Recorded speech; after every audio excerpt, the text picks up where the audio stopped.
দুই দলের দুই মহারথীর রোড শো সরাসরি জি24 ঘন্টায়।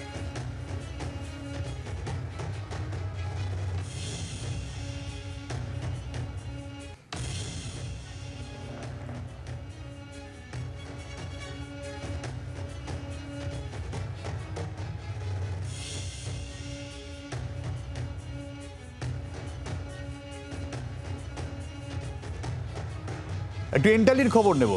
মমতা বন্দ্যোপাধ্যায় রোড শো যেখানে চলছে, শ্রেয়সী রয়েছেন আমাদের প্রতিনিধি আমাদের সঙ্গে। শ্রেয়সী, দেখো, এই রোড শো ইতিমধ্যেই শুরু হয়ে গেছে। মমতা বন্দ্যোপাধ্যায় কিছুক্ষণের মধ্যেই রোড শোতে তিনি জয়েন করছেন এবং তোমাকে যেটা জানিয়ে রাখি যে এক্ষেত্রে যে চিত্র আমরা এই মুহূর্তে দেখতে পাচ্ছি সেখানে কিন্তু কার্যত রোড শো শুরু হয়ে গেছে এবং কার্যত তোমাকে বলে রাখি যে উত্তর কলকাতা এবং দক্ষিণ কলকাতা এই দুটো মিলিয়ে কিন্তু এই রোড শো হবে এবং এক্ষেত্রে মূলত এন্টালি থেকে এই রোড শো হচ্ছে এবং সেই রোড শো এন্টালি থেকে শুরু হয়ে পার্ক সার্কাস মোড় হয়ে একেবারে বালিগঞ্জ ফাঁড়ি পর্যন্ত যাবে এবং সেখানে যেরকম উত্তর কলকাতা তৃণমূল কংগ্রেসের ক্যান্ডিডেট থাকবেন, দক্ষিণ কলকাতারও তৃণমূল কংগ্রেসের ক্যান্ডিডেট থাকবেন এবং তাদের সমর্থনে কিন্তু কার্যত মমতা বন্দ্যোপাধ্যায়ের এই রোড শো সাজানো হয়েছে। তাহলে তো শ্রেয়সী উত্তর কলকাতা যদি ধরি, শুধু একেবারে সরগরম দুই দলের দুই শীর্ষ নেতা তারা পথে।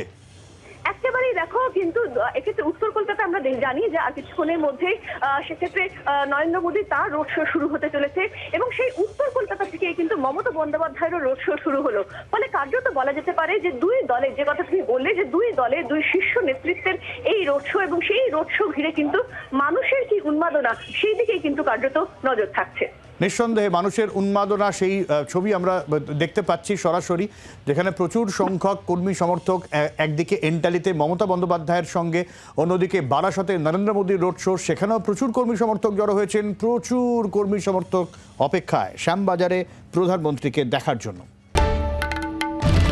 বাংলার আওয়াজ, বাঙালির আবেগ, জি24 ঘন্টা।